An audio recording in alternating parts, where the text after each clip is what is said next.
Halo teman-teman semuanya, selamat malam. Jadi kita nih tumben ngumpul ya, sekalinya kita ngumpul kayaknya asik kita kalau misalnya ngebahas isu-isu hubungan internasional gitu.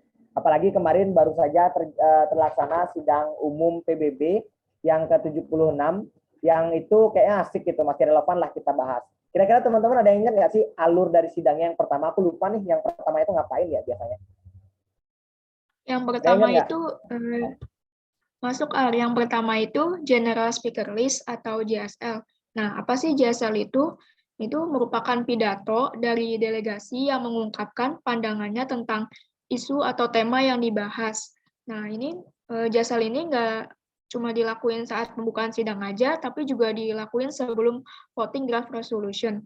Nah, pada sidang umum PBB yang ke-76 ini, yang kemarin temanya itu tiap-tiap negara ini dalam pidatonya itu membahas mengenai tantangan yang dihadapi dunia saat ini dari COVID-19 hingga perubahan iklim, kemiskinan, hingga terjadinya konflik di berbagai belahan dunia. Sedangkan Indonesia sendiri itu dalam pidatonya itu menyampaikan 4 poin mengenai penanganan pandemi, pemulihan ekonomi global, ketahanan iklim, dan masalah perdamaian dan keragaman. Udah itu aja, Ar. Oke, yang kedua aku mau masuk dong. Aku kayaknya tahu deh. Yang kedua itu kalau nggak salah namanya moderated caucus ya. Kalau moderated caucus itu adalah sesi diskusi, sesi berdebat antara satu delegasi dengan delegasi lainnya, tapi dipimpin oleh pimpinan sidang gitu. Jadi misalnya kayak satu delegasi nih ngajuin sebuah mosi. Nah, mosi yang diajukan itu kalau misalnya disetujui oleh 2/3 delegasi yang hadir, nah itu baru bisa dirilis. Tapi kalau misalnya nggak disetujui sama 2/3 delegasi yang hadir, mosi itu biasanya hangus gitu. Kalau misalnya di sidang kemarin itu Indonesia itu berhasil ngajuin 3 mosi teman-teman yang berhasil rilis.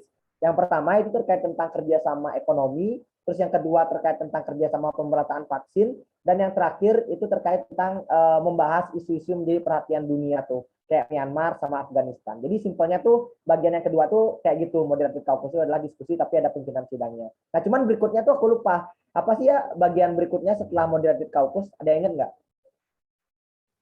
Habis moderated caucus tuh ada unmoderated caucus. Jadi unmoderated caucus tuh sebenarnya sama seperti moderated caucus. Perbedaannya adalah jalannya sesi itu tidak diatur atau tidak dimoderated oleh pimpinan sidang.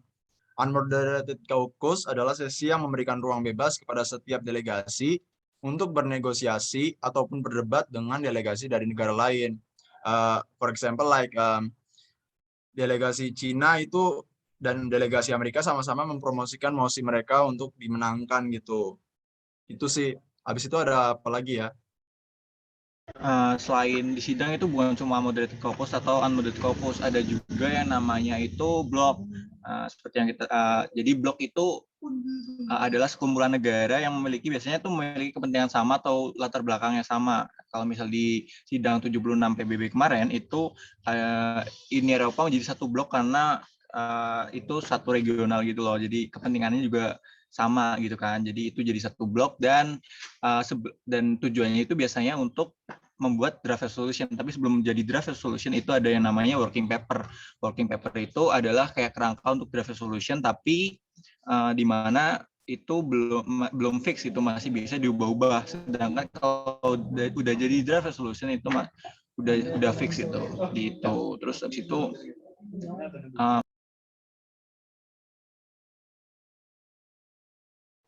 Nah, habis itu setelah draft resolution tersebut disetujui oleh chairs, maka dokumen tersebut akan dicetak dan dibagikan kepada seluruh peserta sidang. Nah, disinilah para sponsor dapat mempresentasikan hasil dari draft resolution yang telah dibuat oleh blognya. Nah, dalam periode presentasi ini dimaksudkan untuk mempresentasikan draft resolution juga untuk menjawab pertanyaan yang diajukan terhadap blog tersebut. Nah, delegasi yang berpartisipasi dalam presentasi adalah delegasi yang berperan dalam penulisan draft resolution atau delegasi negara sponsor. Dalam sidang kemarin, Afrika Selatan sebagai salah satu negara sponsor mengajukan draft resolution yang berisikan untuk memerangi rasisme, diskriminasi rasial, xenofobia, dan intoleransi. Selanjutnya, mungkin bisa dilanjutkan. Ya, jadi habis presentasi draft resolution itu biasanya dilakukan amandemen, yaitu dengan mengubah konten atau isi dari draft resolution sebelum final vote.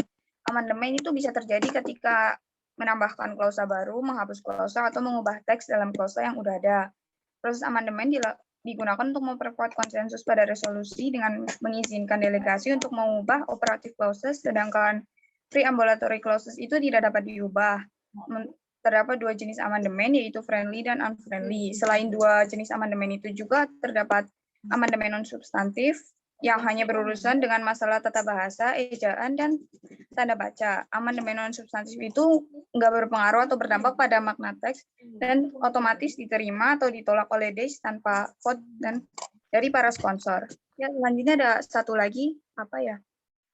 Nah, jadi buat yang terakhir itu ada namanya voting and result. Dalam voting and result, setiap draft resolusi yang dipresentasikan itu akan dilakukan voting oleh seluruh delegasi. Nah, DR terpilih yang akan menjadi hasil akhir dari sidang tersebut dan setiap negara tuh akan mengimplementasikan sesuai DR gitu, sesuai DR yang terpilih sebagai hasil sidang.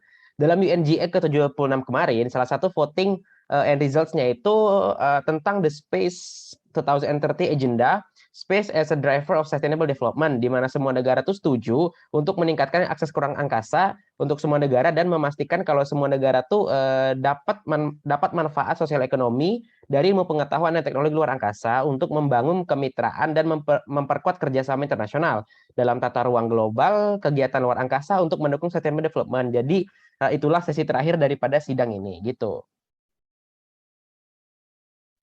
Oke, jadi luar biasa ya teman-teman obrolan kita malam ini. Sekalinya ketemu kita udah ngebahas sesuatu yang seru lah pokoknya kita bahas. Semoga apa yang kita diskusikan malam ini itu bisa saling memberikan manfaat ya. Kayak misalnya tadi aku yang cuma tahu alur moderated caucus, terus dari Ilham, dari Ratna, dari Yaser, dari Abian, dari Riane, dari Nurul. Jadi aku tahu semua alur sidang gitu. Dan semoga ini juga bermanfaat ya bagi teman-teman lain yang menonton video ini. Jadi terima kasih buat semuanya. Selamat beristirahat dan semoga kita bisa menjadi delegasi ke depannya di sidang umum PBB. Astungkare. Semangat semuanya. Dah. Semuanya. Ya.